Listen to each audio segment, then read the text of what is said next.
Baik, selamat malam Bapak dan saudara semua. Malam Pak.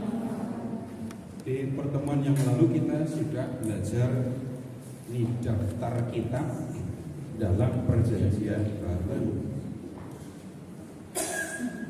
Kemudian kita sudah membuka setiap kitab minimal bagian awal dan akhirnya kan.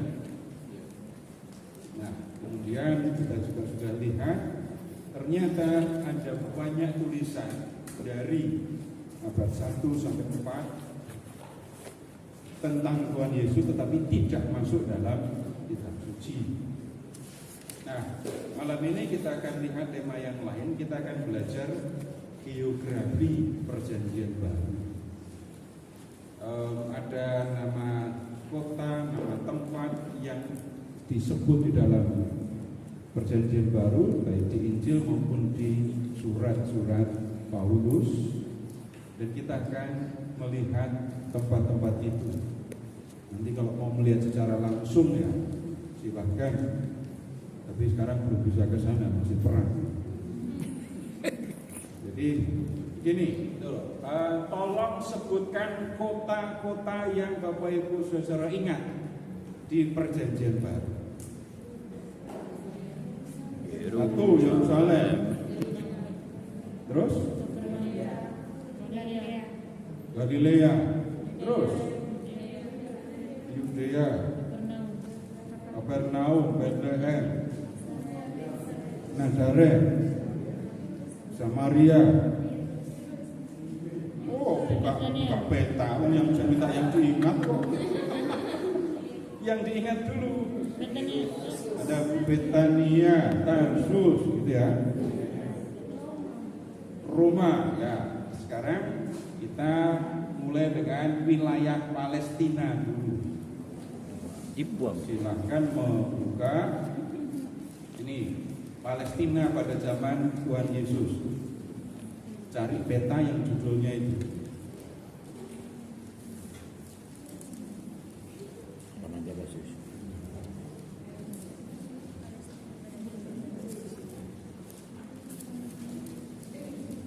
Palestina pada zaman Tuhan Yesus. Peta yang judulnya Palestina pada zaman Tuhan Yesus.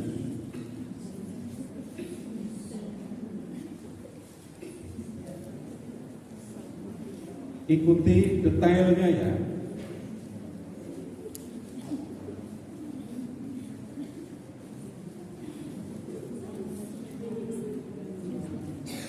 Ada? Baik, sekarang arahkan pandangan ke utara. Tolong cari Gunung Hermon. Ya. Bapak Ibu jangan lihat saya, lihat Alkitab. Ya. GR Pak. Kemudian di Gunung Hermon, Bapak Ibu perhatikan di situ ada Sungai Yordan, tapi tulisan Yordannya ada di bawah ya. Tulisan Yordannya, Sungai Yordan ada di bawah, di atas Laut Mati.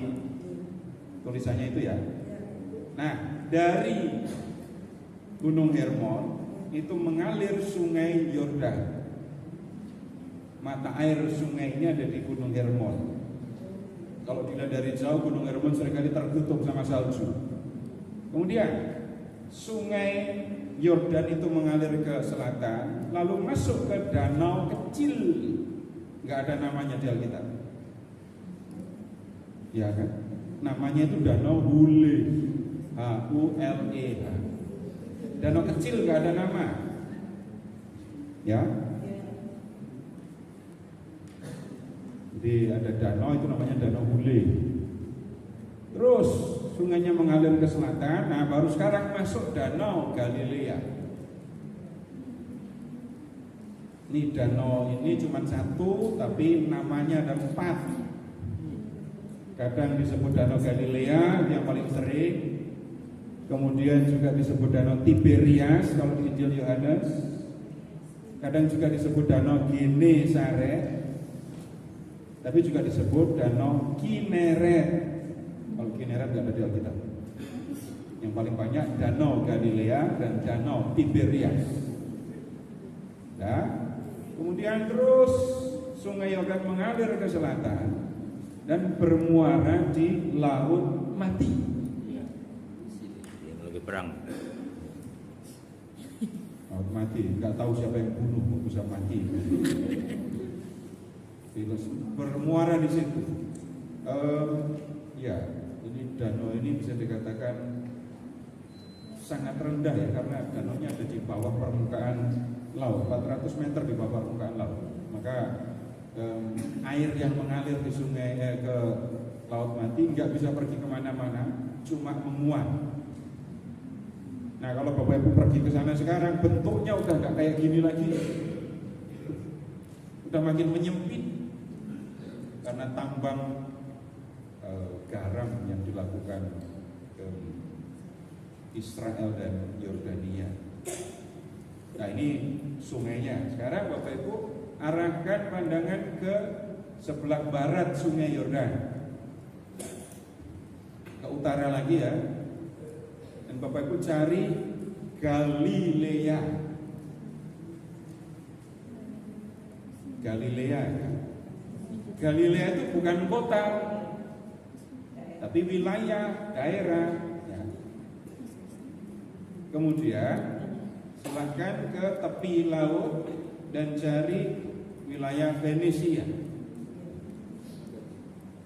Venesia itu udah luar negeri ya. Nah, sekarang begini dulu.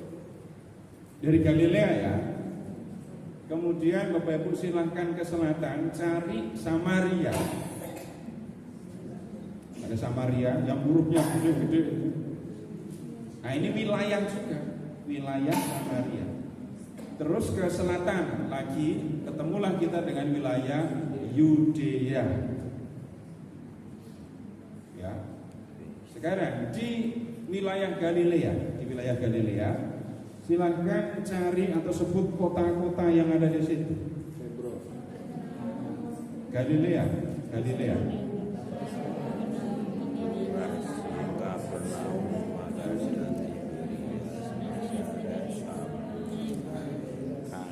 Baik, yang ada di tepi danau, kota apa aja?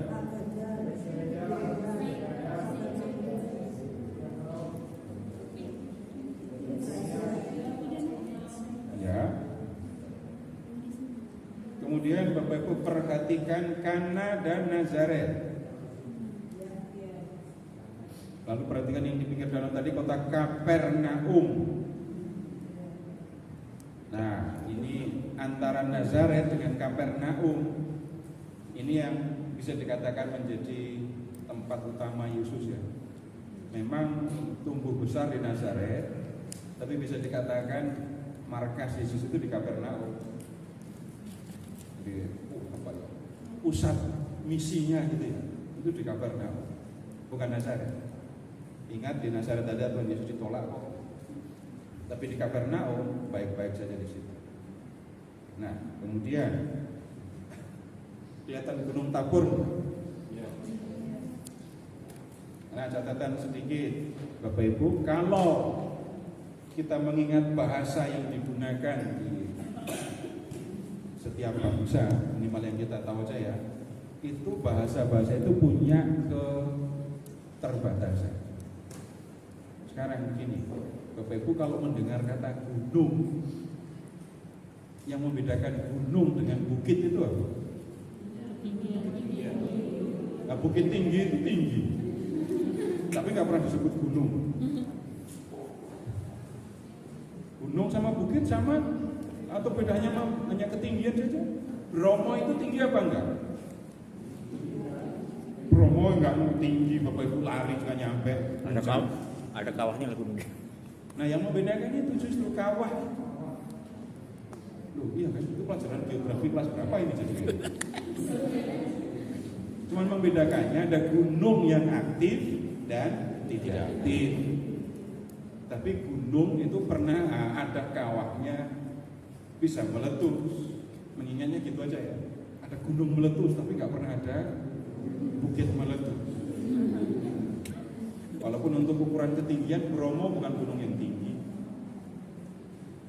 Suster, ada yang dari Lembatan? Enggak ada. Tapi ada yang tahu Pulau Lembatan? Ada nggak yang keluar, ada gunung kecil yang keluar asapnya terus. Yang Gak pernah main ke sana. sampai sana. Nah, kemudian kalau Bapak Ibu ketemu di sini Gunung Tambor, jangan cari kawah di sana ya. Sampai ke puncak yang Bapak Ibu temukan gereja malah. Jadi ini seperti ya kalau untuk pemikiran dalam bahasa Indonesia ya bukit aja. Ya memang bentuknya seperti gunung gitu ya bentuknya. Tapi nggak ada kawah, jadi jangan cari kawah. Kemudian danau ya dalam bahasa Indonesia jelas. Tapi Bapak Ibu ada yang tahu dalam bahasa Inggris Danau Galilea disebutnya danau atau laut dalam bahasa Inggris? Laut nyebutnya. Jadi orang-orang Yahudi nggak bisa bedain mana laut, mana gunung, mana laut, mana danau, mana gunung, mana bukit. Lu kok begitu? Iya. Orang Inggris juga nggak akan bisa membedakan mana beras, mana gabah, mana padi. Tapi orang Indonesia suruh bedain mana Beras, gabah. Nah itu bahasa Indonesia bisa, tapi orang Indonesia disuruh membedakan mana grapes, mana wine, sama mana jus, sama aja semua anggur. Ya itu keterbatasan bahasa ya begitu.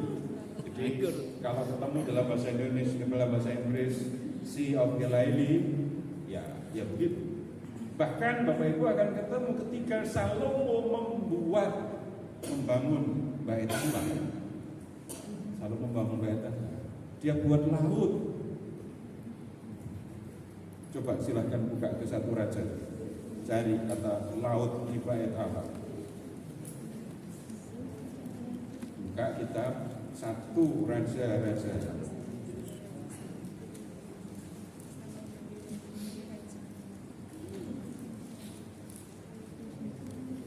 Bab 7.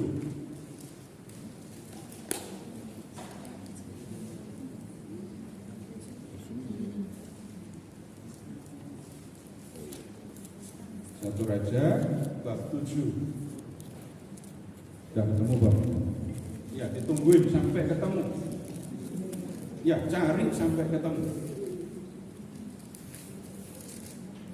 Satu Raja bab 7. Kalau udah ketemu bab 7, lihat ayat 23 dan seterusnya.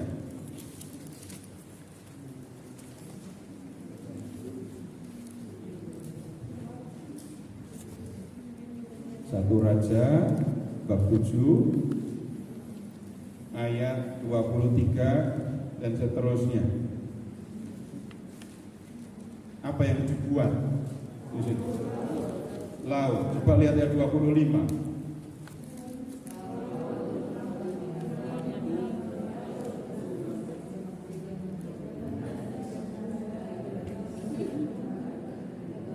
Satu Raja bab 7 ayat 25 sekarang ya. Sampai kapanpun Bapak Ibu tidak akan pernah ketemu laut numpang di atas lembu.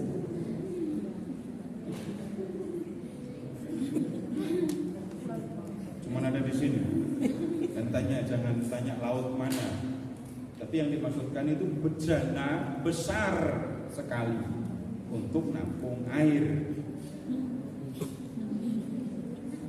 Jadi bejana besar untuk nampung air, lalu di bawahnya itu dibuat ini patung lembu dan berapa 12 ini 12 patung lembu ya, di atasnya ditaruh bejana besar untuk nampung air.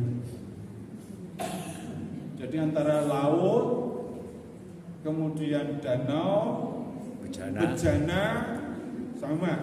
Laut. Kata yang digunakan sama. Ketika diterjemahkan dalam bahasa Indonesia ya jadinya laut. Nah, balik ke peta lagi.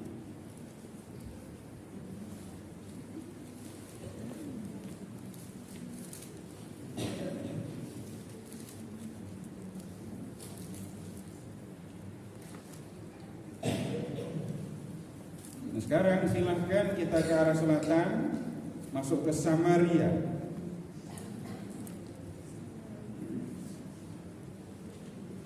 Samaria ya. Nah, di wilayah Samaria itu ada kota Samaria. Paham maksudnya ya? Jadi wilayahnya, daerahnya nama Samaria, tapi di wilayah Samaria itu ada kota Samaria. Provinsinya namanya Daerah Istimewa Yogyakarta. Ibu kotanya Yogyakarta, kan itu kota madya Yogyakarta. Wilayahnya Samaria, tapi di wilayah itu ada satu kota namanya Samaria. Kemudian cari gunung Ebal dan gunung Gerizim. Ada? Gunung Ebal dan Gerizim. Di antara dua gunung itu ada kota Sikar. Ada? Kemudian Bapak Ibu zoom di situ, lalu cari itu di luar kota ada sumurnya. Dan Tuhan Yesus sedang ngobrol dengan seorang perempuan. Nah, Tuhan Yesus, semua tahu kan Yesus bicara dengan perempuan Samaria. Nah, tempatnya di situ.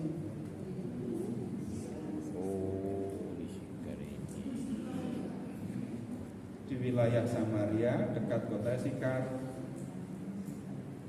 Kemudian di wilayah ini Bapak Ibu silahkan ke pinggir laut, cari kota Kaisarea dan cari kota Yope.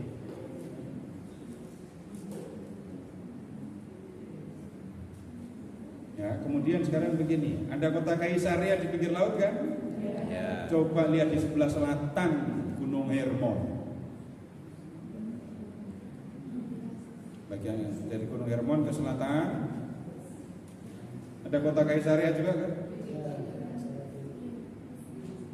Jadi ada dua kota Kaisarea, tapi yang ada di sebelah timur Sungai Yordan disebutnya Kaisarea Filipi. Nah, untuk membedakannya, yang di pinggir laut tengah itu disebutnya Kaisarea Maritima. Enggak ada beda. Maritim. Maritim. Apa itu maritim? Laut kan, ya sudah itu Kaisarea Maritima. Kaisarea yang di pinggir laut. Lalu ada kota Yope di situ. Kalau ke arah timur, pinggir Sungai Yordan, Bapak Ibu cari kota Ainon.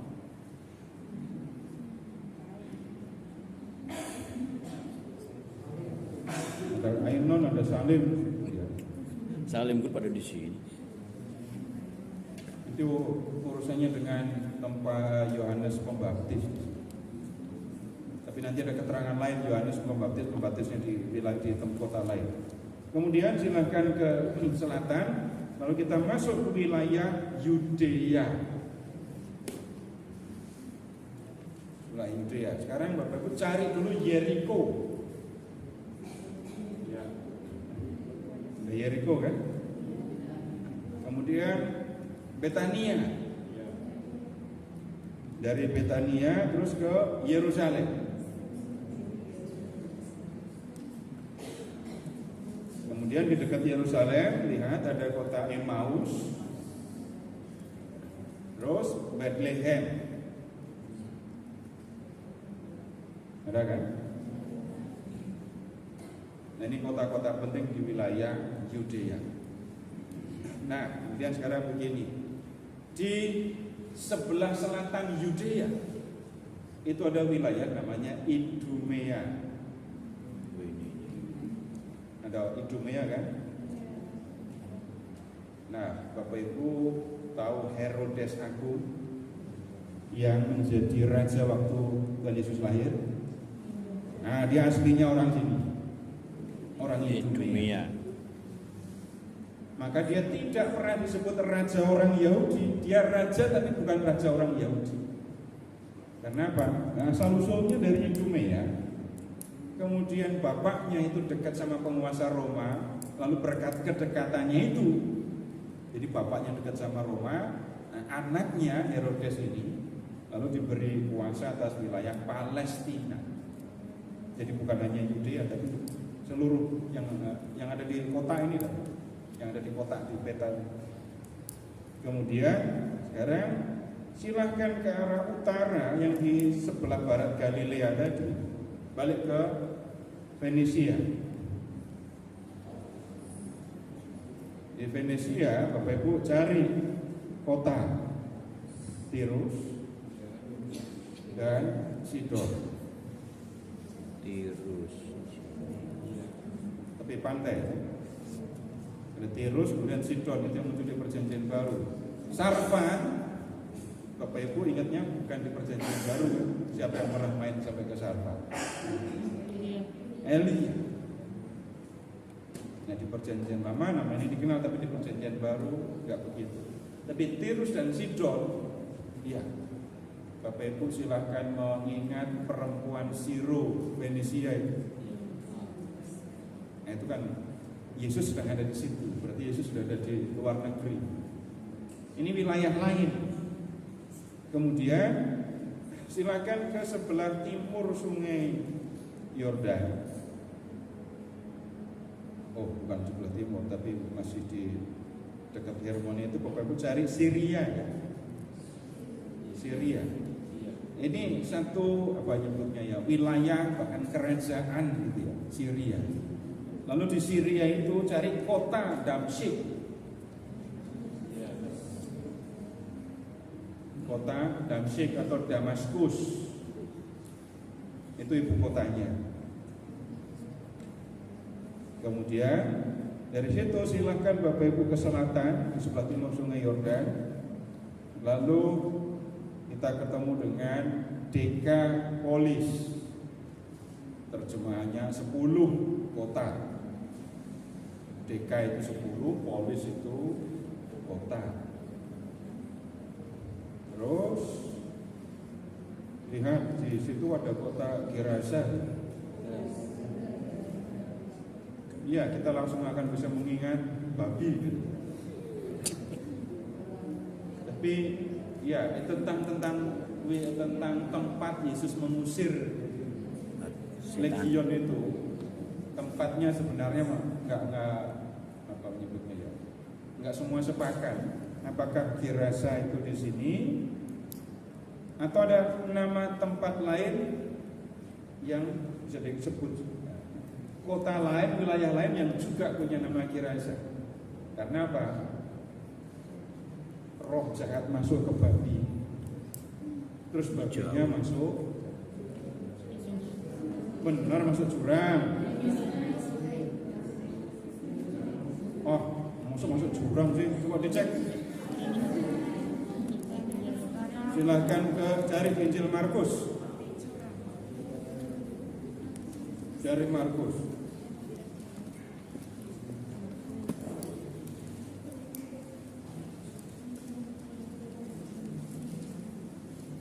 Markus bab 5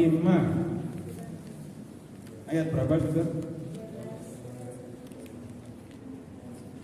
Jadi babinya itu terjunnya kemana?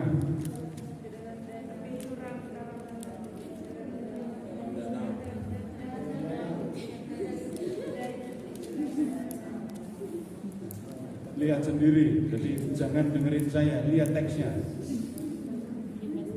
Ayat 13 ya.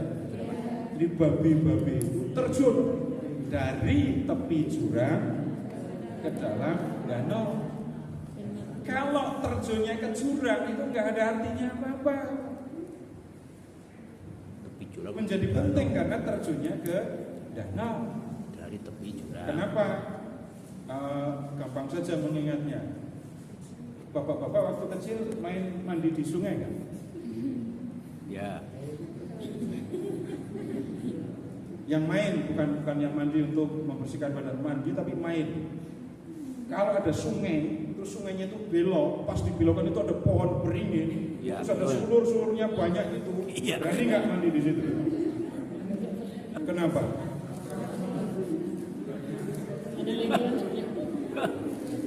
Pohon beringin biasanya nggak takut.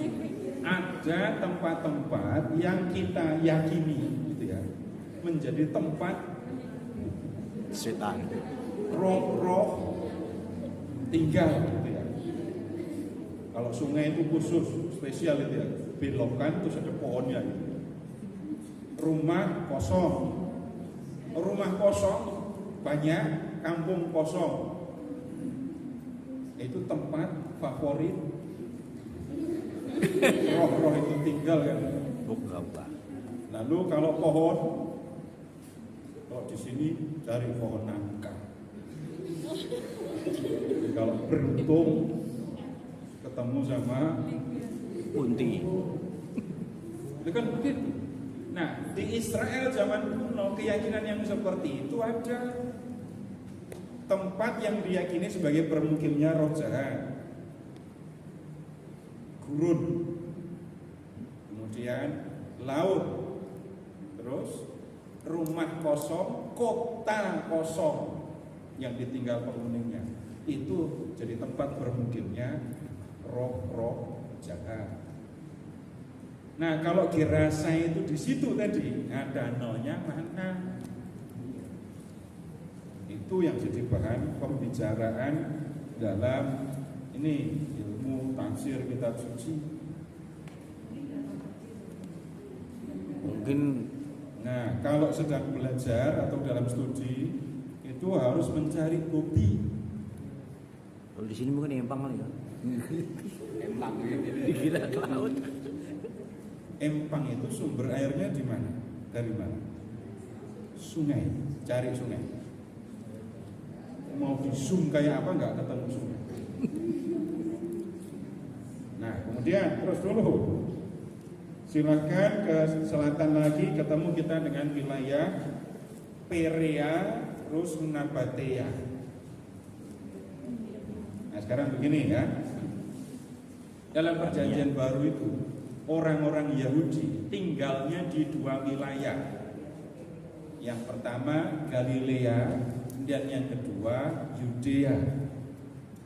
Orang Yahudi tidak tinggal di Samaria.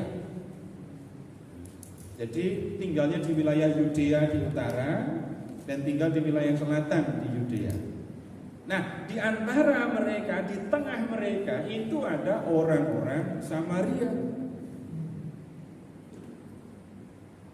Nah, di sekitar wilayah mereka ya ada negeri-negeri, ada kerajaan-kerajaan lain ya, yang sudah kita lihat ada Fenisia, Idumea, lalu Syria. Nah, kemudian begini, Tuhan Yesus itu menghabiskan banyak waktunya di Galilea. Kalau bicara Injil Lukas ya, waktu Bunda Maria itu dikunjungi oleh malaikat, itu Bunda Maria ada di kota mana? Pertanyaannya nggak pernah begini ya. Ya udah dibuka kalau begitu. Coba dibuka Lukas bab 1.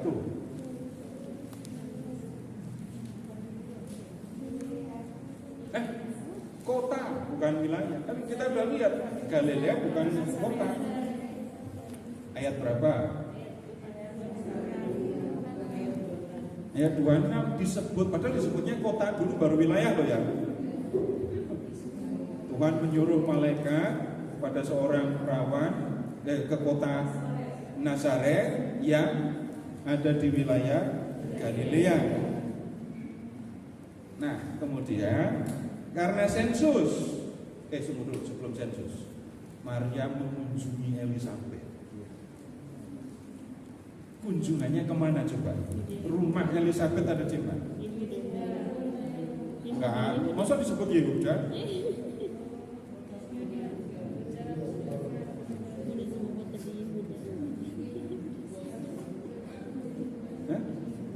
Memang disebut Yehuda?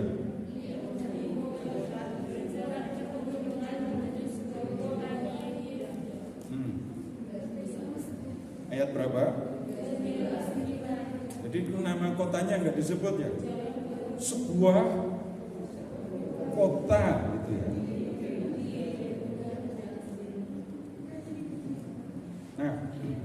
Yehuda atau Yudea? Coba Bapak Ibu lihat ke peta kerajaan Israel dan Yehuda. Ada di sebelahnya, sebelah peta Palestina tadi.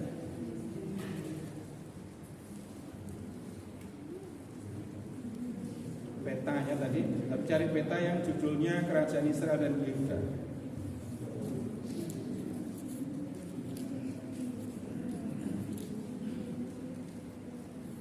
Di perjanjian di Palestina pada zaman Tuhan Yesus, wilayah itu disebut Yudea. Tapi di perjanjian lama wilayah itu disebut Yehuda. Di perjanjian baru itu wilayahnya disebut Idumea. Di perjanjian lama disebut Edom. Yang lain sama. Balik. Tapi jangan salah, nanti ada kota yang di perjanjian lama ada, di perjanjian baru nggak ada. Tapi ada yang di perjanjian lama nggak ada, di perjanjian baru ada. Jadi kalau di Injil Lukas tadi sebuah kota di Yehuda, Bapak Ibu kalau nyari peta di Yudea sama.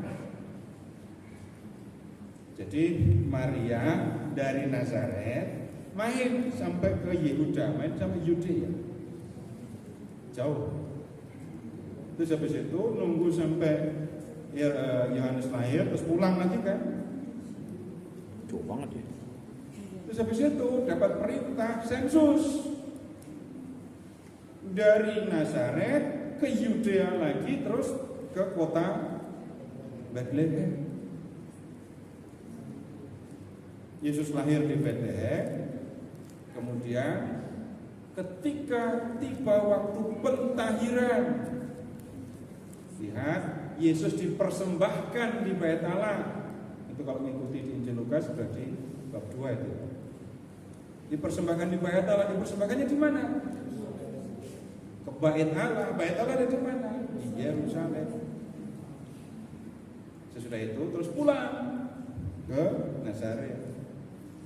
Umur 12 ke Yerusalem. Nah, waktu itu kan Bunda Maria sama Pak Yusuf sudah mengira Yesus pulang kan bersama saudara-saudaranya. Sudah sehari jalan. Nah ternyata Yesus nggak ada di antara sanak saudaranya. Balik lagi ke Yerusalem, ke Bait Allah, baru hari ketiga ketemu. Itu kira-kira kaki Bunda Maria itu kecil apa besar? Apa nggak melepuh ya? Pasti kakinya kuat-kuat sekali kan. Tapi kalau membaca Injil Matius, ya, Injil Matius, Bapak Ibu sekarang periksa Matius bab 1.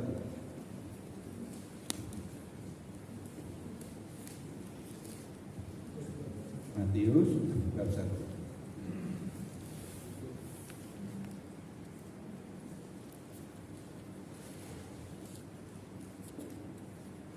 Matius bab 1.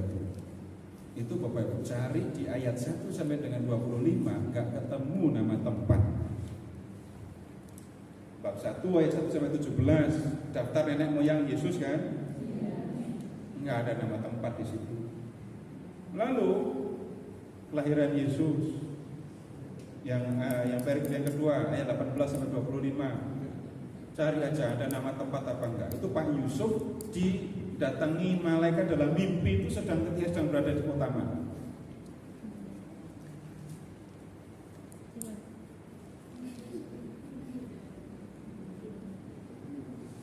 Coba cari kalau ada nama kotanya.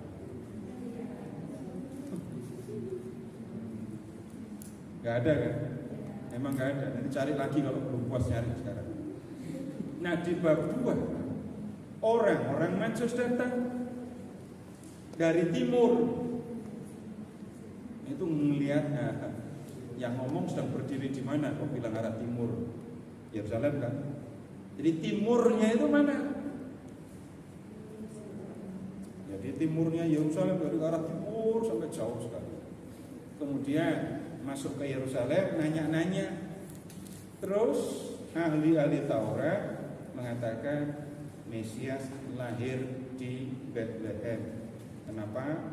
Dalam kitab Mika, dalam kitab para nabi tertulis, dan engkau Bethlehem Efrata, engkau bukan yang paling kecil, tapi dari tengahmu akan lahir. Ayat berapa itu? Ini di Injil Matius bab 2 loh ini. Matius bab 2 yang saya omongkan ini.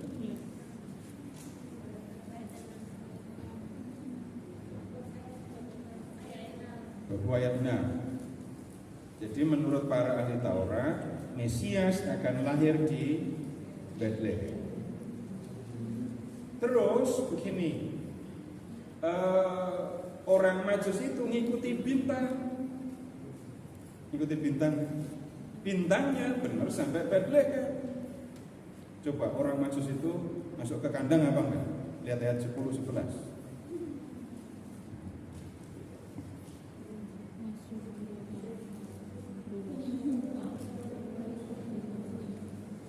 Loh, baca sendiri ya, jangan dengerin saya, bukannya saya tanya dah.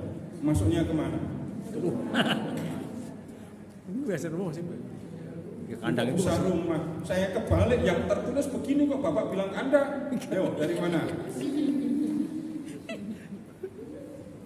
Yang tertulis kan rumah kan ya? Rumah. Nah, kok pada ngomong kandang? Dari mana ayo?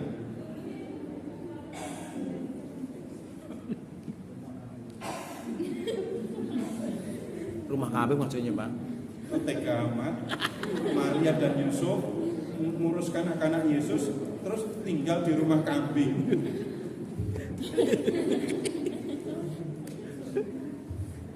Terus habis itu lain kali diskusinya, nggak semua saya omong sekarang. Ketemu gembala nggak? Cari dimanapun di Injil Matius nggak akan ketemu gembala. Ketemu gembala di Lukas. Terus Herodes mau membunuh Yesus kan? Membunuh Yesus. Dan kemudian Yusuf diminta untuk membawa kanak-kanak Yesus dan ibunya ngungsi. Kemana ngungsinya? Ya, lihat ayat berapa? Cari kalimat, dari Mesir ku panggil anakku. Di Mesir itu mereka bertiga tinggal sampai Herodes mati. Setelah Herodes mati, Yusuf diminta untuk membawa Maria dan kanak-kanak Yesus pulang. Rencananya mau ke Israel, gitu disebut Israel. Coba lihat, cari, mereka mau pulang ke Israel. Ayat berapa? Tapi kemudian Bapak Ibu perhatikan pertimbangan Yusuf. Cari nama Arkelaus. Yusuf bilang apa? Yusuf mikir apa?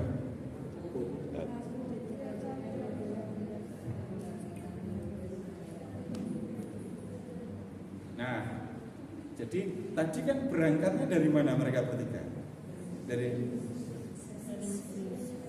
Berangkat dari Mesir tadi, berangkat ke Mesir tadi dari mana? Dari Bethlehem kan? Yang terletak di Yudea, terus ke Mesir. Kalau mereka harus balik, harusnya pulangnya kemana?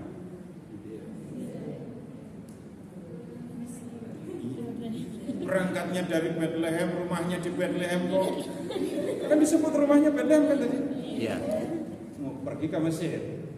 Kalau pulang harusnya ya ke Bethlehem, ada di situ. Tapi karena Yusuf khawatir dengan keselamatan Yesus, karena penguasa yang bernama Arkelaus. Nah, kemudian Yusuf membawa kanak-kanak Yesus dan Maria ke mana? Lihat teksnya. Bicara Ya, terus tinggal di sebuah kota yang bernama Nazaret. perhatikan kalimat yang ada Nazaretnya. Amati baik-baik, kalimatnya bunyinya gimana? Setibanya di sana, yang tinggal di sebuah kota. Ke sebuah kota yang bernama Nazaret. Dan itu berarti baru disebut di situ kan, nama Nazaret. Di Injil Matius begitu. Karena ia tinggalnya di Nazaret, maka kemudian Yesus juga disebut sebagai Yesus dari Nazaret. Ya begitu. Kok itu beda ya Matius dengan Lukas ya? Nanti ada bagiannya sendiri untuk belajar itu ya. Ini kalau semua saya omongkan sendiri, besok saya ngomong apa?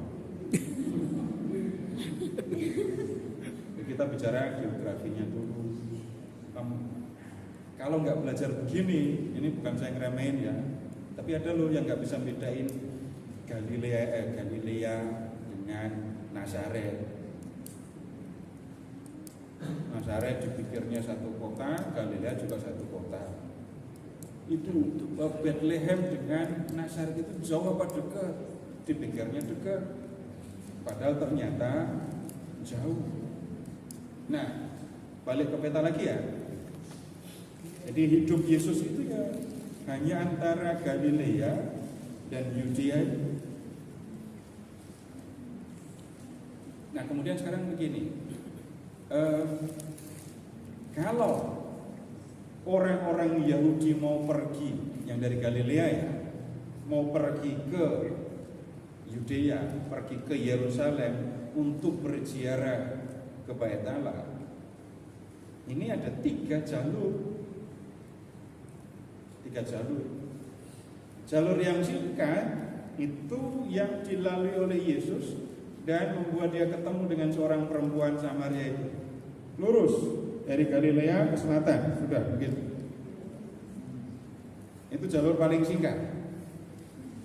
Tapi jalur ini tidak terlalu disukai. Kenapa? Orang Yahudi males masuk wilayah Samaria. Sebaliknya orang Samaria juga nggak ramah sama orang Yahudi. Sampai-sampai murid Yesus mau memanggil halilintar ke Samaria karena merasa ditolak di Samaria. Lalu 2 orang yang mau manggil halilintar itu terus dinamai anak-anak geledek. Boanerges, dan itu adalah nama untuk siapa? Ya, Rufus dan Yohanes. Nah, jalur yang biasa, yang umum itu Bapak Ibu silakan balik ke Galilea, lalu ke arah timur nyebrang Sungai Yordan, terus berjalan ke arah selatan masuk ke Dekapolis, masuk wilayah Perea, lalu kira-kira lurus sama kota Yeriko ke arah barat ya, nyebrang Sungai Yordan, muter-muter. Nah, jalur yang jarang dilewati itu yang jalur tepi pantai, lebih jauh lagi. Tapi jalur yang paling banyak dilewati itu yang dilewat sebelah timur Sungai Yordan. Nah, kemudian begini, kalau orang mau pergi ke Yerusalem, transitnya itu kota Yeriko. Transit. Jadi dari Galilea ya berhenti dulu di kota Yeriko. Di Yeriko Bapak pernah ketemu sama siapa?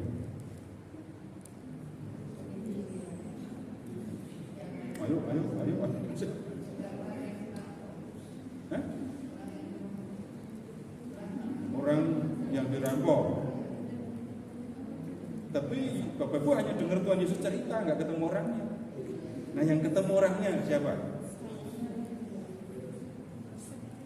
Itu yang naik pohon itu. Sakeus. Terus yang buta di pinggir jalan, anak Daud kasihanilah aku. Siapa? Bartimeo. Itu kan kejadiannya di kota Yeriko.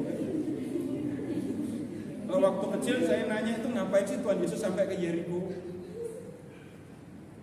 Tapi ya jawabannya itu Tuhan Yesus perjalanan mau ke Yerusalem, mau ke Bait Allah. Jadi transitnya Yeriko, lumayan kan dapat penginapan di rumah Zakheus. Habis itu terus melanjutkan perjalanan. Nah, sekarang begini, Yeriko itu kota ini di bawah laut, 250 meter di bawah permukaan laut. Yerusalem itu 750 meter di atas permukaan laut. Naik. Jadi Yeriko di bawah permukaan laut ya, 250. Yerusalem 750 di atas permukaan laut. Jadi beda ketinggian.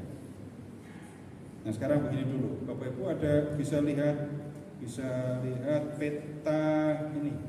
Yerusalem pada zaman Perjanjian Baru atau Perjanjian Lama nggak apa-apa.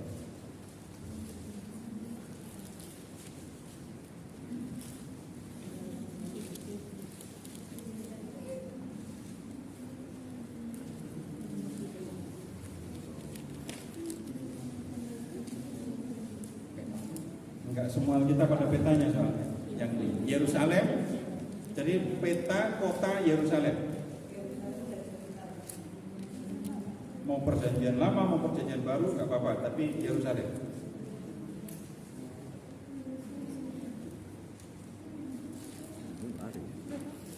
Nggak ada sih. Yerusalem. Mungkin di halaman yang terakhir kalau ada. Halaman paling akhir.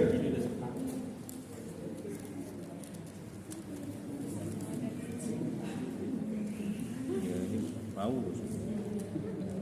Ada yang memang nggak ada yang pernah ada tapi nggak ada lagi.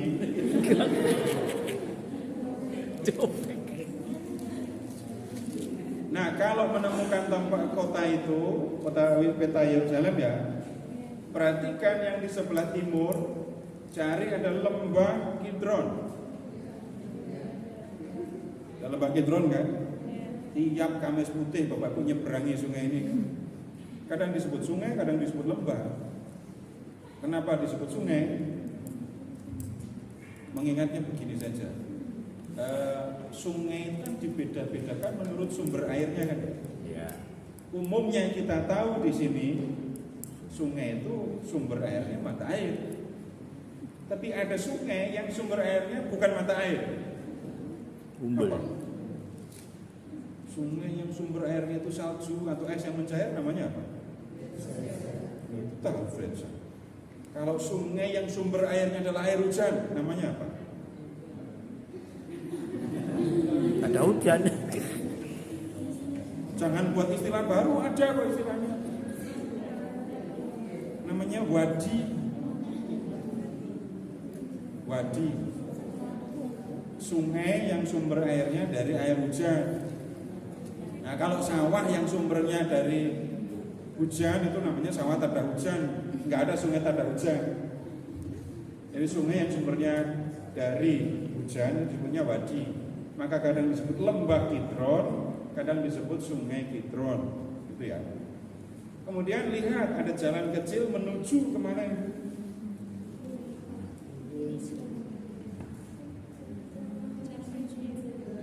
Nah sekarang begini, kota Yerusalem itu terletak di satu bukit.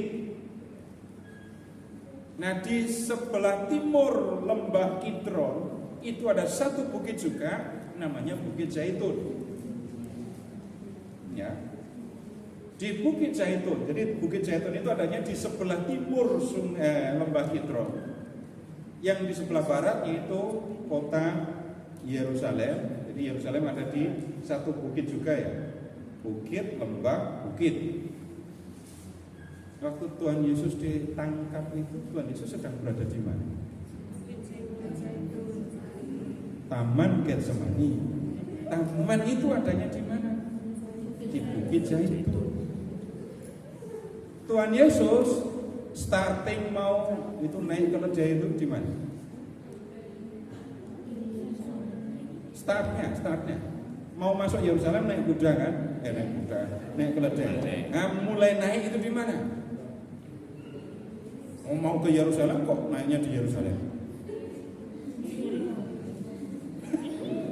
Ini nebak-nebak, nggak boleh nebak-nebak. Harus cari Markus. Buka dulu Markus, buka Markus. Nggak boleh nebak. Tahu ya tahu, kalau enggak ya enggak. Nah, gimana caranya supaya tahu? Buka teksnya. Bab 11.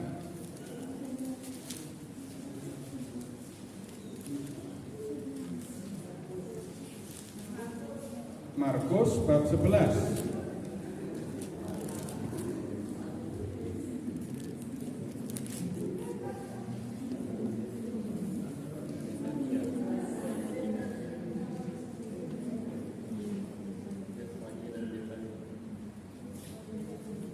Masa belum pernah dengar nama Betfage?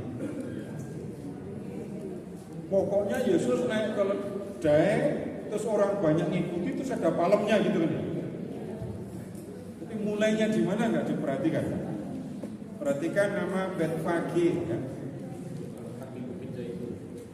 Kemudian di situ disebut juga ada kota Betania. Di Betania, Bapak Ibu pernah mampir ke rumah siapa coba? Rumah Lazarus. Waktu itu ketemu sama siapa? Maria dan Martha.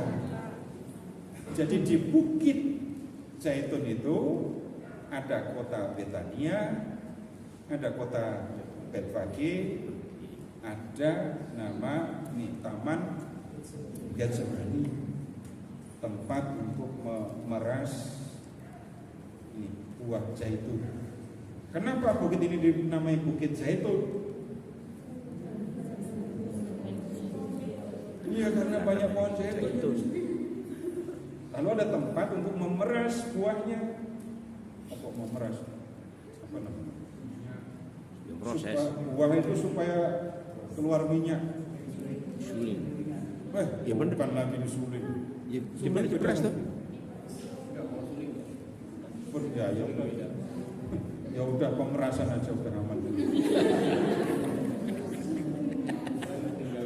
Maksudnya itu maksudnya. Tuhan Yesus ditangkapnya kan di sini kan.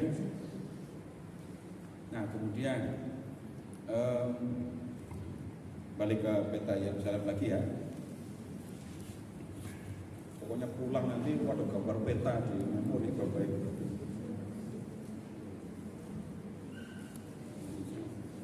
Nah kemudian di sebelah selatan dan barat daya dari kota Yerusalem itu ada lembah juga kan? Namanya lembah apa? Bisa lihat lembah Hinom? Ya, lembah itu dalam bahasa Ibrani G. Jadi kita mengatakan lembah Hinom, mereka mengatakan G Hinom.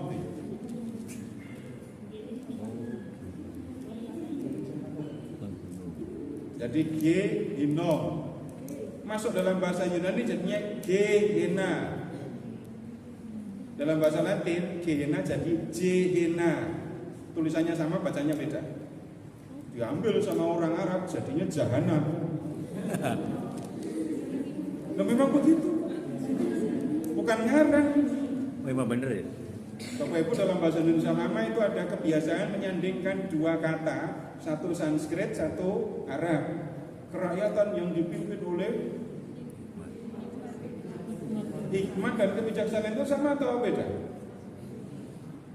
Ya sama. Cuman hikmat itu dari Arab, bijaksana itu dari Sanskerta. Ya. Nah, contoh lain lagi, neraka jahanam. Dikiranya neraka yang jahanam, neraka yang jahat mengerikan. Bukan. Neraka itu ya jahanam, jahanam itu ya neraka. Jadi kalau diurutkan Gehinom, Gehenna, Gehenna, jahanam. Ini beneran, saya bukan bohong, ini dikiranya saya ngada-ngada, enggak. Cari, tapi jangan cari di sumber yang mungkin bahasa Indonesia nggak ketemu. Ini rahasia. Jadi kalau ada yang marah sama saudaranya, ngatain saudaranya, gitu ya, dilemparkan ke dalam jahanam yang menyala-nyala. Kenapa? Ini TPA, tempat pembuangan akhir sampah dari kota Yerusalem. Dan sampahnya dibakar, maka ini menyala terus tempat sampah. Kalau kemudian neraka itu digambarkan seperti danau api, yang munculnya dari sini. Bukan dari Bandung lautan api. Tempat ini tempat pembuangan akhir, berarti sampah dari Yerusalem. Ya, ini tempat ini nyala terus. Kalau kemudian di kitab Wahyu ada gambaran danau api, ya, tempat orang-orang berdosa disiksa, itu mulainya dari sini. Ya, penggambarannya dari situ. Ya, gambarnya dari situ. Sekarang Bapak Ibu perhatikan bait Allah.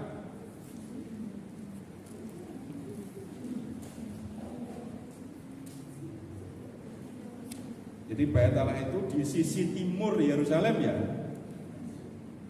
Di sisi timur Yerusalem. Setelah Yesus mengadakan perjamuan terakhir, Yesus jalan nyeberangi lembah Kidron ke Bukit Zaitun. Kemudian bisa nyari Golgota.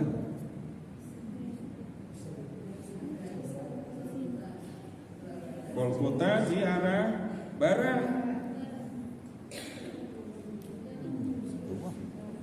Di arah barat ketemu ya, ada salibnya di situ. Nah, perhatikan ini gambar tembok. Temboknya itu kan kalau di keterangan gambar ada tembok pada zaman Yesus. Ada tembok yang didirikan Agripa, ada tembok saat ini gitu kan ya. Perhatikan tembok pada zaman Yesus. Golgota ada di luar atau di dalam tembok? Luar. Di luar kan? Nah, kemudian Bapak Ibu cari Pretorium. Nah, itu istana Pilatus. Lumayan jauh Tuhan Yesus jalan di Golgota.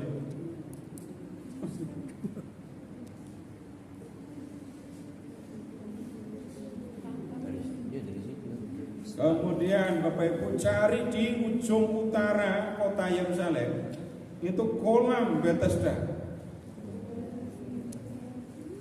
Cari di ujung selatan kolam Siloam.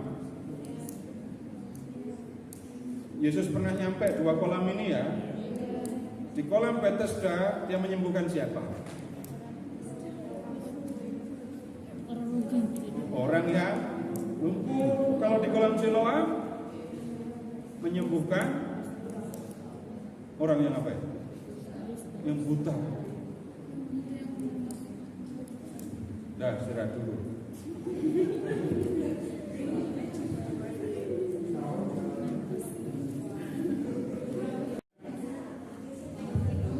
Jangan-jangan pusingnya itu karena memang nggak pernah buka peta. Emang iya, betul.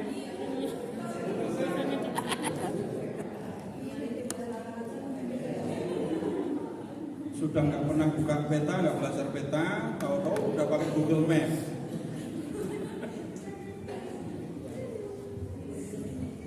Kalau ada yang perlu disampaikan untuk klarifikasi, silahkan. Yang bikin pusing apa?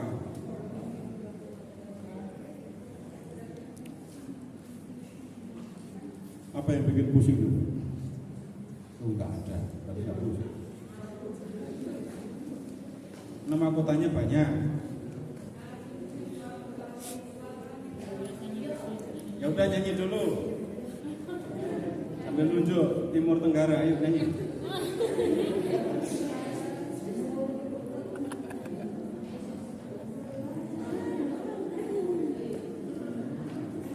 Kalau baca peta atas itu utara, bukan ya? Ya. Bawah, kanan kita timur, kiri barat. Bukan begitu aja tuh. Terus yang sulit apa lagi?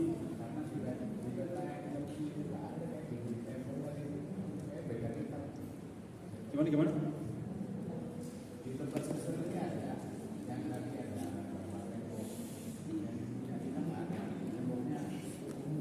udah roboh temboknya. Pak, dan ini kita. Tunggu. Nih, aku udah ini. Bukan tahun cetakannya. Punya aku tahun berapa ini? Di Alkitab saya, peta Yerusalemnya itu ada 2. Edisi 1976. Coba Bapak lihat, apakah cuma ada 1 atau ada 2? Yerusalem perjanjian lama, Ya, ada Yerusalem pada zaman perjanjian lama. perjanjian baru. Di halaman paling akhir itu Yerusalem pada zaman perjanjian baru. Tetap gak ada, googling nanti. Klik. Oh, Iya, ini perkara terbitan Alkitab Pak Muni, karena yang satu dengan yang lain berbeda. Kalau Alkitabnya paling lama itu gambarnya masih pakai gambar tangan, tulisannya masih tulisan tangan. Yang berarti itu Alkitabnya udah lama banget.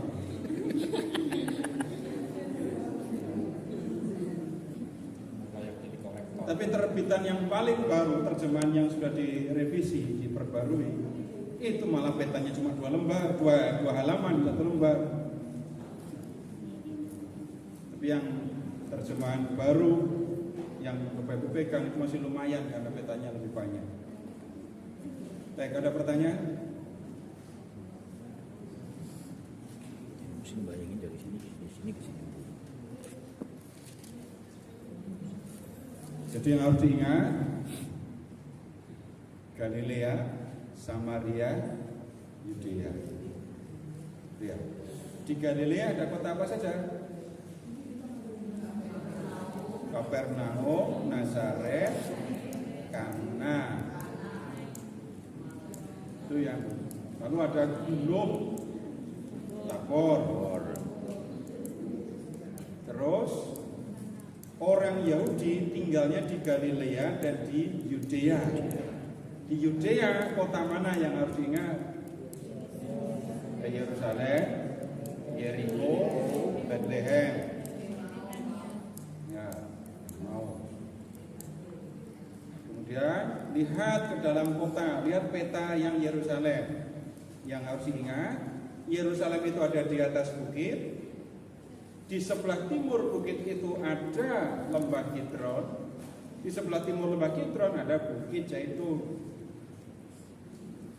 Nah, di Bukit Zaitun ada kota Betania, ada kota Betfage tempat Yesus memulai perjalanan naik ke keledai tadi. Terus ada Taman Getsemani. Disebut Bukit Zaitun karena banyak pohon zaitunnya.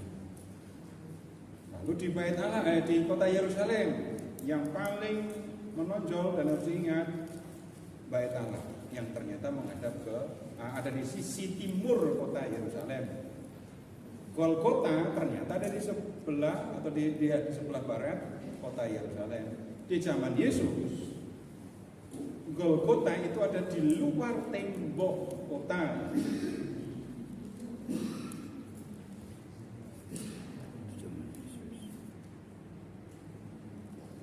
Lalu ada lembah Kidron di sebelah timur. Di sebelah selatan barat daya ada lembah Ben Hinnom.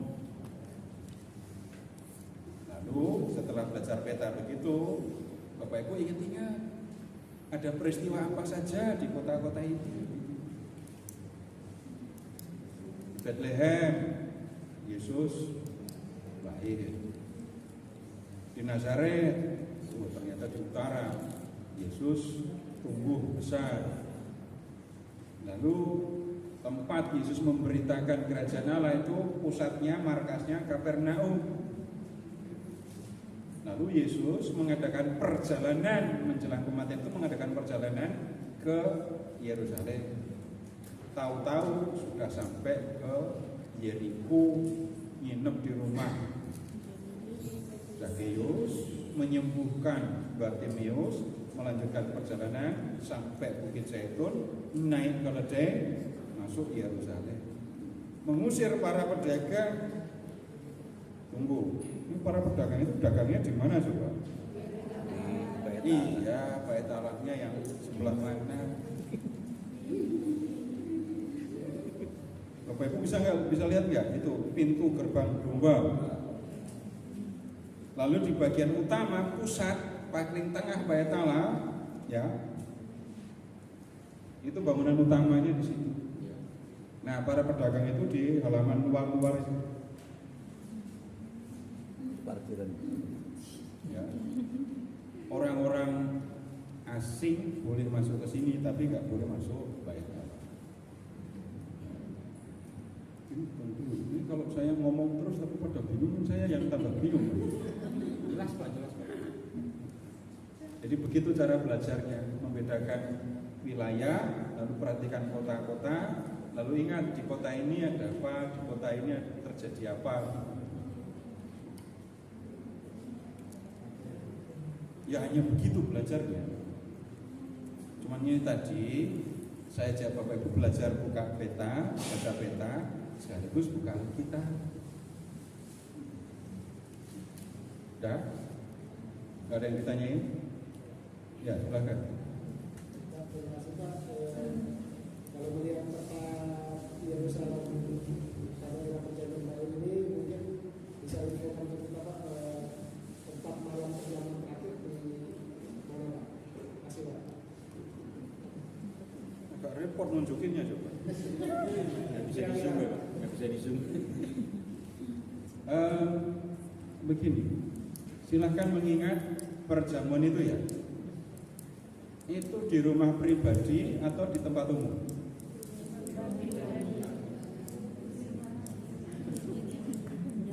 Rumah pribadi, dari mana tahu kalau rumah pribadi? Ini bukan perjamuan terakhir, tapi perjamuan Paskah. Yesus mengutus 2 orang masuk ke kota kan? Ya. Terus kamu masuk ke kota ya, nanti kamu akan ketemu seorang bawa kendi, laki-laki apa perempuan? Ya kalau perempuan bawa kendi pasti bingung itu rasul-rasul itu. Karena perempuan bawa kendi semua. Yang biasa bawa kendi, ambil air, perempuan.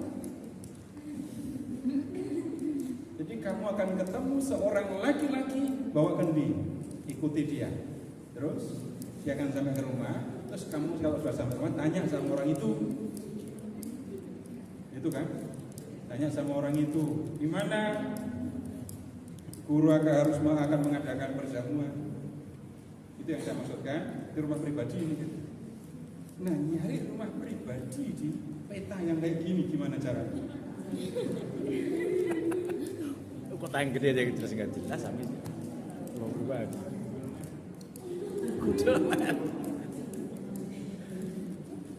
Tapi ini kalau mengikuti tradisi gitu ya, dan Bapak Ibu pergi ke Yerusalem akan menemukan, wah ini Cenagulum. Ini tempat Yesus mengadakan perjamuan. Itu malah nggak jauh dari Golgota. Nggak jauh dari Golgota. Golgota sekarang itu kan menjadi satu gereja. Jadi bukit Golgota itu tutup semua sama gereja. Jadi kalau Bapak Ibu ke sana cuma ngelongok dari lantai itu di situ tempat Yesus disalib. Atau pakunya ketinggalan di situ. Lalu akan ketemu yang ini kubur Yesus. Tapi kalau kita membaca Injil, itu kubur Yesus kan dijual. Guanya sudah nggak ada. Nggak ada lagi. Guanya udah dipangkas. Untuk bikin gereja itu, gua dipangkas. Lalu tempat kubur Yesus itu dibuat kotak batu, lalu ada bangunan di dalam gereja. Jadi jangan bayangkan kalau ke sana lo akan ketemu, wah ini Golgota, wah ini enggak.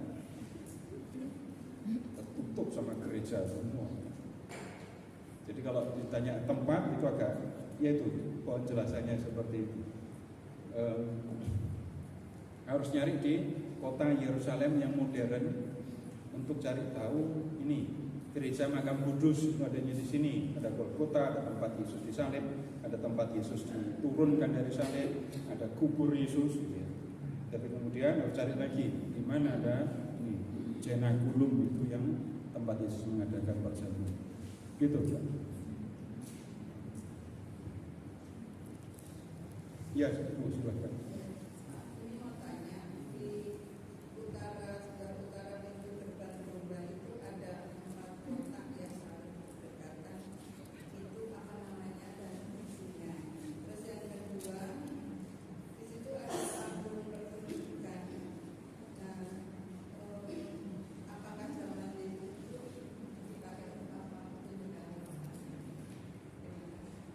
Ibu tahu kata tonil?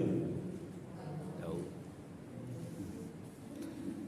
Tonil itu apa?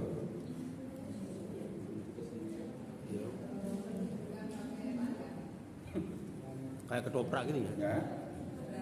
Kayak drama. Kemudian, berikutnya, perhatikan kata drama. Ya, drama. Begini, bahkan jauh sebelum Tuhan Yesus lahir sudah ada drama. Tapi kemudian, tunggu dulu, saya lupa istilahnya. Tapi dalam sandiwara atau drama yang dipertontonkan untuk pertunjukan, itu digunakan topeng. Itu panggungnya orang Yunani. Dan kemudian ini begini, pertunjukan-pertunjukan kalau di zaman Yunani itu menampilkan kisah-kisah mitologi Yunani. Itu sudah banyak. Nah, yang membedakan begini, ada yang suka nyewer? Kalau kita sekarang ngomong panggungnya di atas, penonton di bawah kan? Ya. Nah, yang ini kembali, panggungnya di bawah, penontonnya di atas. Nah, seperti stadion sepak bola. Oh iya iya. Ya, Kolosium itu, ya itu yang itu buatan. Karena di tempat-tempat lain ada yang dibuat alami, ngikuti konstruksi kontur tanah, dibuat panggungnya begitu. Jadi bayangkan stadion itu ya, tempat duduknya model begitu. Tapi di bawah cuma kecil panggung, penontonnya ya modelnya begini, di ke atas. Yang pernah saya tahu, yang gampang, yang masih bisa dikunjungi, Bapakku juga masih bisa mempraktekkan. Itu kalau Bapakku pergi ke Efesus, itu tempatnya ini muat 25.000 orang. 25.000 untuk tempat penonton ini. Di kota-kota Yunani kuno itu bisa dikatakan pasti punya. Jadi kota-kota yang sudah diwarnai dengan budaya Yunani itu punya panggung, apa menyebutnya, amfiteater. Nah, kemudian fungsinya untuk apa? Ada pertunjukan itu ya, lalu nanti akan ketemu. Selain itu ya, Bapak Ibu bisa mengingat film Ben-Hur. Itu olahraganya apa? Pacuan kuda kan, pacuan kereta ya, pacuan kuda ya. Itu tempat seperti itu juga ada. Tapi di Kaisaria. Nah, kota Yerusalem itu pernah menjadi kota Yunani. Jadi kota Yerusalem. Kemudian begini, untuk tahu itu harus bukanya kitab Makabi. Mau buka kitab Makabi? 1 Makabi.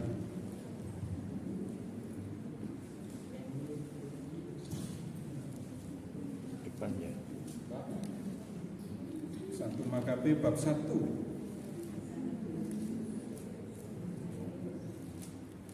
Sudah ketemu 1 Makabi bab 1? Lihat ayat 14. Maka bisa.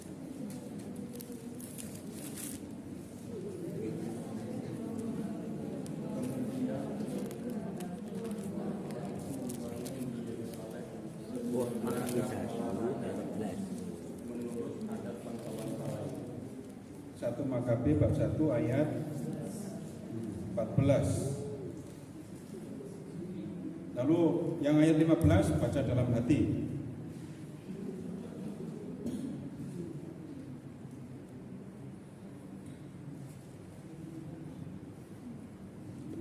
Nah, ini abad kedua sebelum Masehi. Ya, abad kedua sebelum Masehi ada peristiwa kayak gitu. Di Yerusalem dibuat gelanggang olahraga. Bahasa Yunaninya gimnasium. Ibu-ibu masih nge-gym? Nge-gym itu ngapain? Olahraga. Nge-gym olahraga. Bedanya sama sport apa? Sama-sama. Kata yang digunakan itu kata gimnasium. Itu dari kata gimnos. Artinya enggak pakai baju. Jadi kalau ibu bilang nge-gym, hati-hati arti aslinya. Nah, orang-orang Yunani itu menyebarkan budaya Yunani lewat cara itu. Jadi di kota-kota yang dia kuasai dibuat ini gimnasium. Anak-anak muda datang belajar bahasa Yunani, belajar budaya Yunani, belajar olahraga, belajar ilmu politik, macam-macam. Bapak Ibu silahkan menyebutkan cabang pertandingan di Olimpiade yang tradisional, yang kuno. Gulat. Lihat. Ya. Terus. Jangan 10 tangkis pasti belum ada. Bukan yang apa namanya? Besi yang dilempar tolak peluru ya? Lempar lembing. Ya, lembing. Atletik. Nah, dengerin, jangan bayangkan mereka lomba lari, mereka gulat tapi nggak pakai kostum. Dengerin ya, jangan bayangin.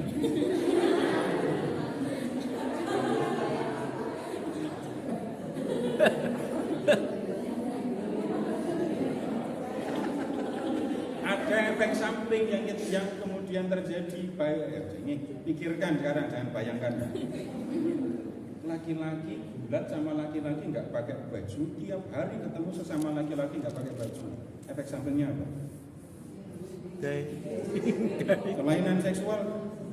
Bapak Ibu tidak akan ketemu di dalam buku sejarah di sekolah Alexander Agung itu kayak gitu.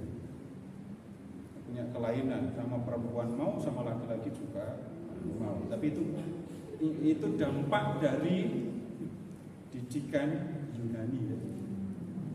Nah, pengaruh budaya Yunani itu kuat sekali sampai di zaman Perjanjian Baru.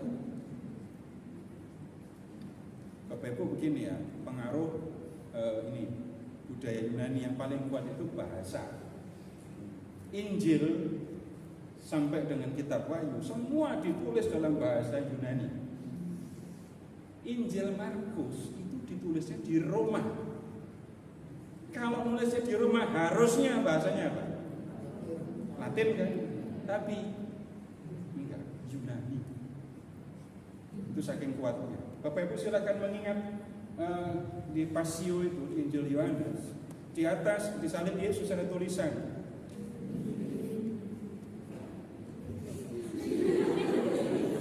kebiasaan ngomong Indri, tapi terus kemudian ada yang salah nulis Indri. Dan tulisan itu ditulis dalam bahasa apa saja?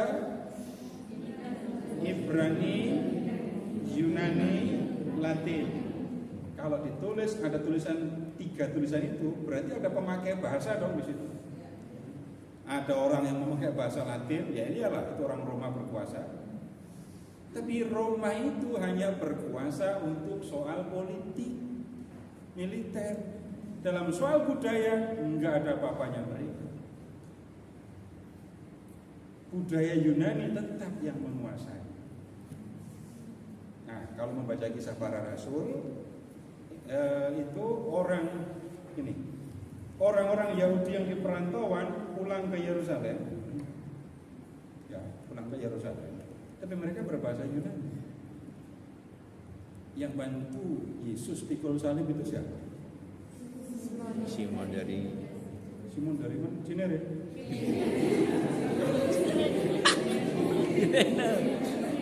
Kirene itu ada di mana coba?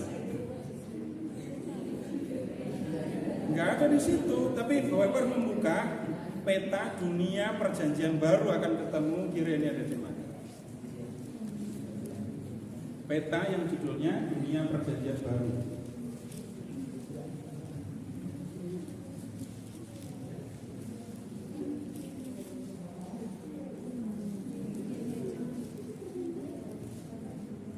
Aku harus pergi ke Afrika bagian utara.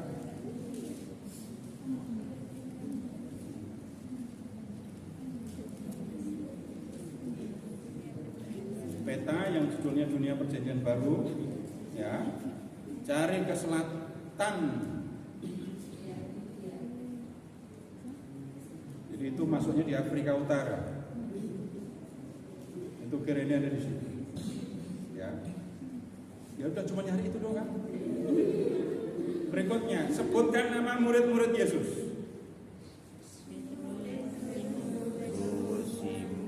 Petrus, terus Yakobus, Yohanes, Andreas, Filipus. Ya, sekarang begini, Bapak Ibu, kalau nama Seto itu Bapak Ibu nggak tahu kan, pasti orang Flores. Nah, dari nama udah ketahuan kan? Kalau namanya Andreas, nggak mungkin itu nama Yahudi.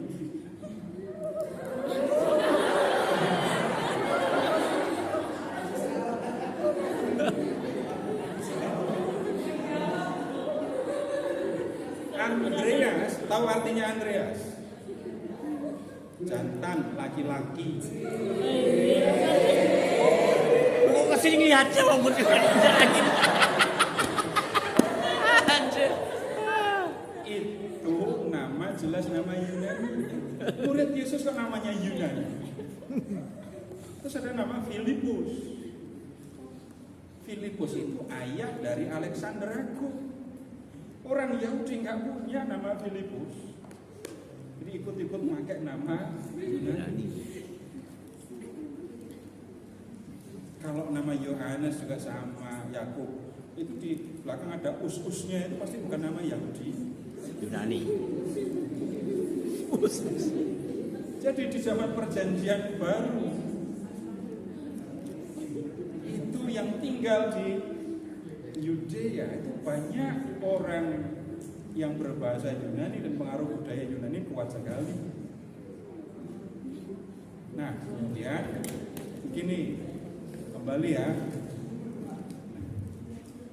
Kalau Yerusalem, kemudian Yerusalem, Yudea sampai ke utara, itu ada banyak kota Yunani. Enggak muncul di peta di Alkitab, tapi dekat Nazaret itu ada kota namanya Seporis, dan itu kota Yunani. Jadi kalau ditanya Yesus bisa bahasa Yunani apa enggak, kemungkinan besar bisa.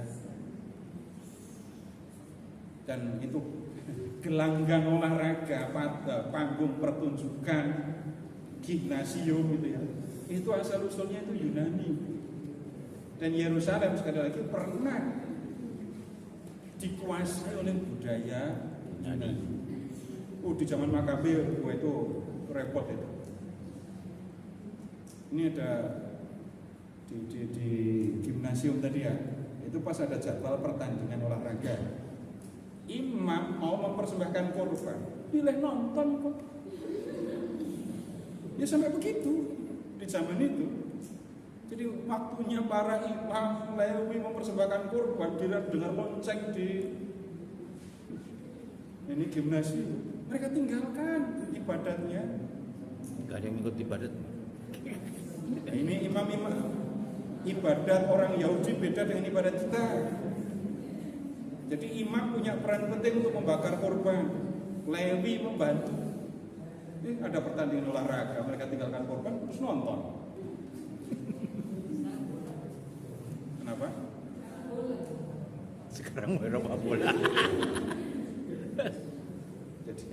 Jadi situasinya seperti itu. Kemudian petunjuk yang lain lagi gitu ya. Begini, kalau di dalam Injil Bapak Ibu akan ketemu begini. Kan orang Yahudi nulis kitab suci awalnya dalam bahasa Ibrani kan ya. Perjanjian Lama itu kan bahasanya bahasa Ibrani. Kemudian Perjanjian Baru ditulisnya dalam bahasa Yunani. Nah, kitab suci Perjanjian Lama yang berbahasa berbahasa Ibrani tadi diterjemahkan ke dalam bahasa Yunani. Yang menerjemahkan siapa? Orang Yahudi. Yang pakai siapa? Orang Yahudi juga. Untuk siapa? Orang Yahudi yang ada di perantauan. Nah gini aja, Bapak, Ibu yang dari Jawa Tengah, anak-anak masih bisa berbahasa Jawa? Cucu? Cicit? Nah sekarang begini, orang-orang Yahudi itu banyak yang merantau. Bapak Ibu ingat nama Paulus kan? Dia orang Yahudi tapi asalnya dari mana? Tarsus kan? Itu kota Yunani. Paulus itu pinter berbahasa Yunani. Bayangkan dari abad ke-6 mereka sudah merantau ya. Jadi banyak orang Yahudi yang tinggal di kota-kota, di negeri-negeri asing, di negeri-negeri yang jauh. Mereka tidak lagi bisa berbahasa Ibrani. Mereka hanya bisa berbahasa Yunani. Lalu kitab suci diterjemahkan ke dalam bahasa Yunani. Lalu orang-orang Yahudi yang berbahasa Yunani tadi yang merantau, ada yang pulang ke Yerusalem. Ingat peristiwa Pentakosta? Orang-orang Yahudi dari segala penjuru datang. Nah, kemudian dalam jemaat gereja awal yang di Yerusalem itu jemaahnya semua orang Yahudi, tapi ada yang berbahasa Yunani, ada yang berbahasa Ibrani. Silahkan dibuka Kisah bab 6.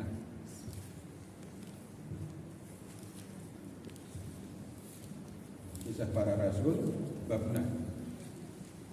Cari janda di situ.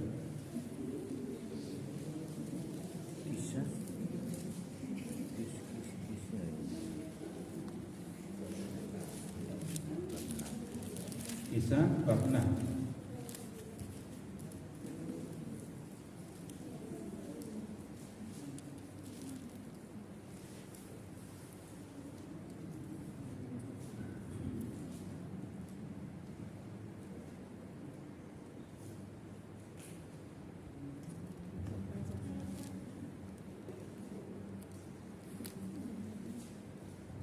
Berapa?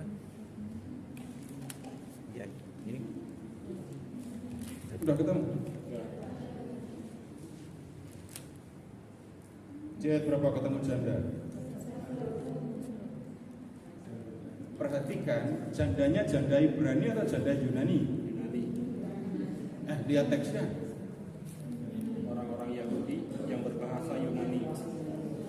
Orang-orang Yahudi yang berbahasa Yunani Ya. terhadap orang-orang Ibrani. Jadi dalam jemaat itu semua orang Yahudi ya.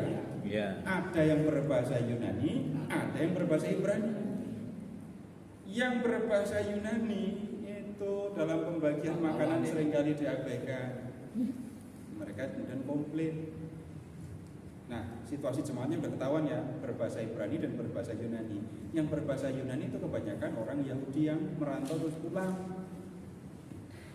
Terus, kemudian untuk ngurusi makanan itu kemudian diangkat 7 orang untuk jadi diakon.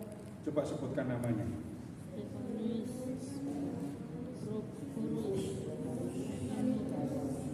Filipus, Prokorus, Nikanor, Timon, Parmenas, Nikolaus. Jelas kan itu nama Yunani semua itu. Stefanus itu sudah jelas itu nama Yunani bukan nama Ibrani. Artinya mahkota. Namanya nama Yunani. Dari semua. Kalau bedanya bahasa Ibrani dan bahasa Aram itu apa sih, Pak? Ya nggak usah yang pusing-pusing dulu.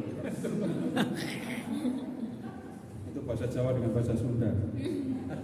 Ya, dekatannya begitu. Tapi lihat ada 2 bahasa ini ya. Ini pengaruh Yunani yang kayak gitu.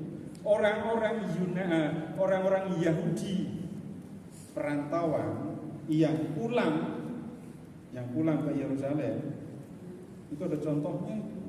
Simon dari Kirene tadi.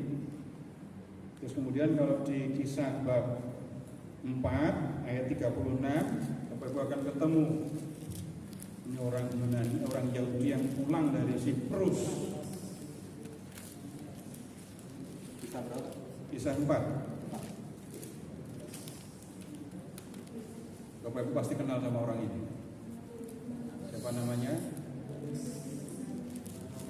Nanti jangan bingung kalau ada nama-nama mirip ya. Di sini ada orang namanya Barnabas yang dibebaskan sebagai pengganti Yesus dalam pilihan itu. Namanya siapa?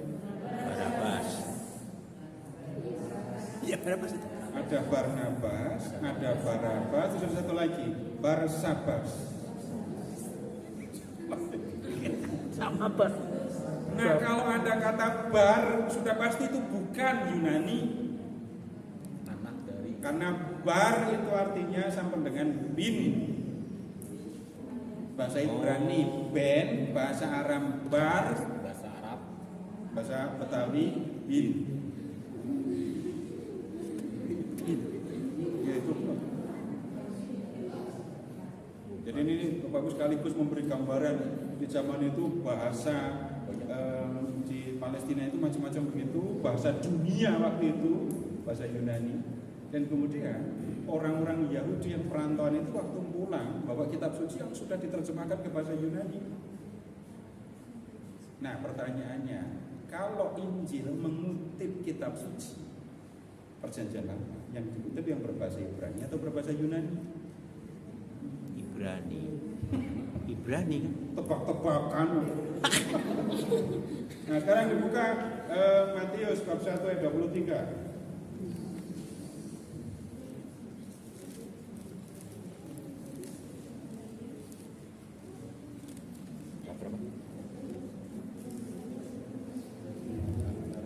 mengandung dan melahirkan seorang anak laki-laki dan mereka akan menamai dia Immanuel.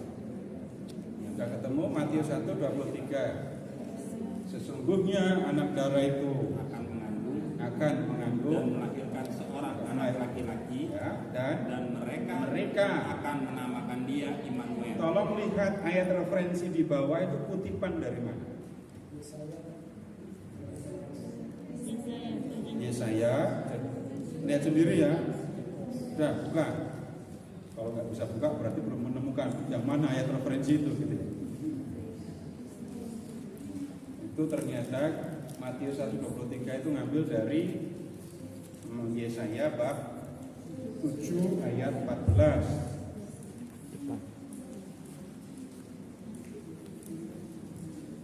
Sebab itu buat sendirilah